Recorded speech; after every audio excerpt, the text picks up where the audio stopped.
Let's try that again. Okay. Hopefully it'll work this time. This is almost Shabbos, and it's just such a special day that I want to add a few more stories to the Rebbetzins' merit, things that you can repeat at your Shabbat table. Because this week in Crown Heights, the Shluchot, the Chabad women from all over the world, are gathering in for their annual conference, and it's a very inspiring time for everyone. And I wanted to share just a few more stories. So, real quickly, this time is short. You can read up on all these stories on Chabad.org or other places, but just in case you haven't yet read them, story number 1, the detour. So Chesed Halberstam, it's a little windy, I hope you can hear me.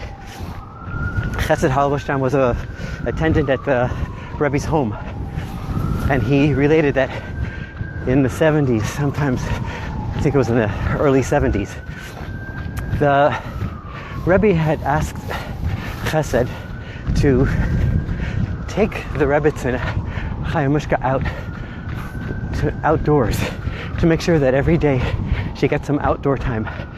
So often he would take her to various parks, sometimes on Long Island, and one time there was a set route that they would take, and one time as they were traveling they saw there was a detour, and they went around an unfamiliar route, and while they were going they heard a woman screaming.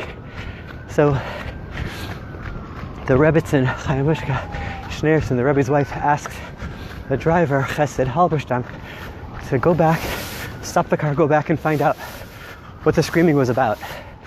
They went back and they looked, they saw that there was a woman screaming at these people who were taking all her belongings outside of her home, and they were putting it on the street. There was, the court marshal was there, and all their furniture was going out on the street. So the Rebbetzin asked Chesed to find out what was happening and let him know. He goes inside, and she said, don't let the woman know what you're doing, just find out what's happening. And he went and he spoke with the court marshal, who said that she was behind on her rent, about $7,000 worth.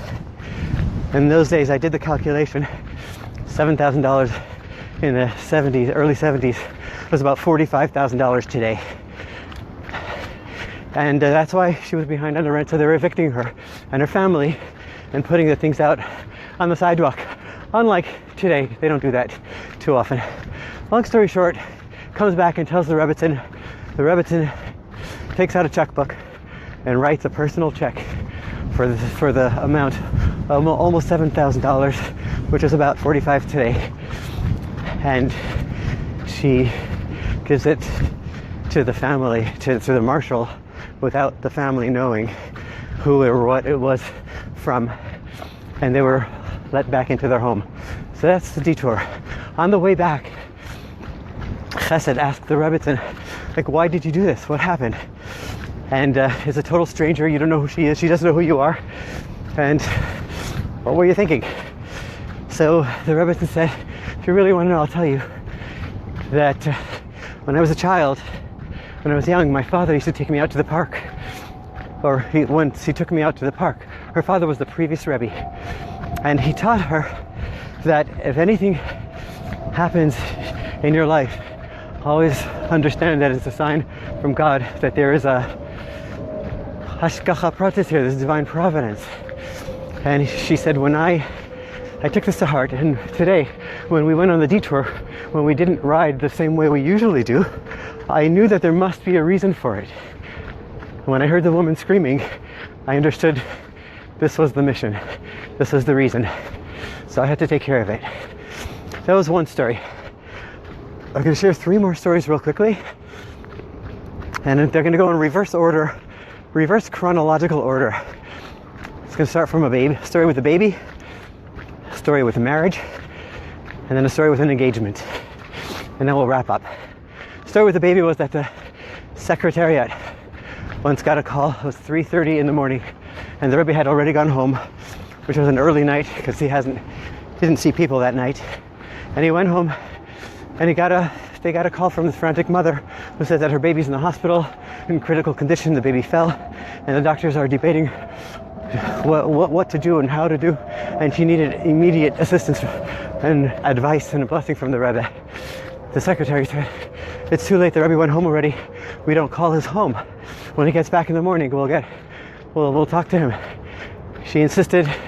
The secretary called in trepidation the home at 3:30 a.m. and the Rebbetzin picked up the phone, and he started apologizing. "I'm so sorry it's so late, but somebody really had an urgent situation." And before going further, the Rebbetzin said, "Don't apologize. My husband and myself are here in this world. We're sent in this world to serve people 24 hours a day, 7 days a week.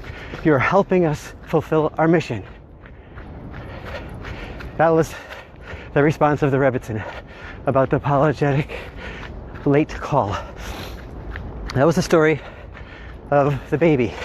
I'll move on to the story of a marriage. I'd heard the story just last night from a shliach of the Rebbe in Israel, and he forgot his name, but he's in Israel and he speaks Hebrew well. Anyway, he says that he was, as a yeshiva student in 770, when the Rebbe would walk home, a few boys would escort the Rebbe from a distance, and he also trying not to let the Rebbe see, but it was of great honor, and they chose by raffle, by goral, by lottery, who would get the honor. So it was his turn with a few more boys, and they were behind the Rebbe, and suddenly on the way home from 770, a car pulls up, and it's the Rebbetzin. The Rebbetzin pulls up in a car, and the Rebbe gets in, and they drive off somewhere, but they were driving slowly, so the boys chased the car. They wanted to know what's going on, where's the Rebbe going? So they chased the car, chased, and finally it was just a few blocks away where the car stopped, and they saw the Rebbe and the Rebbetzin go into a home. When they left, maybe an hour or so later, they went into the home, knocked on the door, the boys, and this man who was telling the story, and asked, "Whoa, what happened? What was the Rebbe doing in your home?" And this was in the late 60s, I think, or early 70s also. Long story short, the people who were modern couple, they said, "Your Rebbe and the Rebbetzin, amazing people." Long story short, we got into this an argument, a marital dispute that was really heading downward, and we didn't think that there was any resolution for it. And my wife, who was sitting there, called the Rebbetzin. I guess she had some connection with her, and asked for her advice. Long story short, the Rebbe and the Rebbetzin came and sat together in their home and discussed their marriage and the value of marriage and resolved all their issues. And he said the Rebbe and the Rebbetzin, they wouldn't leave until we committed that we're going to stay together. That was the story of marriage. Next story, a very moving story about the engagement. So the Rebbetzin had a few people, a few families, certain families, many, but certain families who were honored and had the merit to actually go and visit her in her home. And one of those families was actually the doctor, the Rebbe's doctor, Dr. Feldman, whose daughter, Sarah, would go and talk to the Rebbetzin and visit. And she told her, Sarah told the Rebbetzin about her upcoming engagement to Rabbi Levi Shem Tov of Chabad of Riverdale, right up the block. So, long story short, it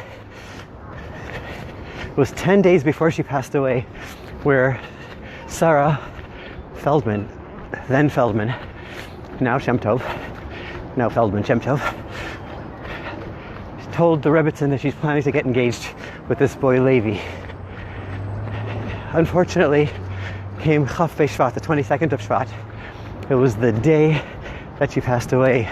About an hour or so before the Rebbetzin passed away, as she was being taken in an ambulance from her home to the hospital. She was in terrible pain, as the doctors testified. And Dr. Feldman was there with her. Instead of talking about her pain, the Rebbetzin asked Dr. Feldman, "Nu, how's the young couple? How are they? Are they happy? Tell me more. Tell me about them." That was on her mind. On her way to the hospital, an hour or so before she passed away. That was our Rebbetzin. Ladies and gentlemen, some lessons in life that we can learn, that she was here to serve us all forever until her last moments. And one final thought that I heard is that the Rebbe told Dr. Weiss, I think it was, or other people too, that his time with the Rebbetzin, every day the Rebbe would spend some time with his wife. I think it was about 15 minutes. They would call it tea time. And the Rebbe said that the time that he spends with his wife, the tea time that he spends with his wife, is equal in value and importance to him as the mitzvah of putting on tefillin. Have a good Shabbos. Share the stories. Become inspired by them. And the Rebbe said that her name is Chaya. The Rebbe always used her name with a message saying, the living shall take to heart. Pay attention, learn from her ways, do things in her merit, and she in turn will bless you from heaven. Arrange blessings for you from heaven. Take care and good Shabbos.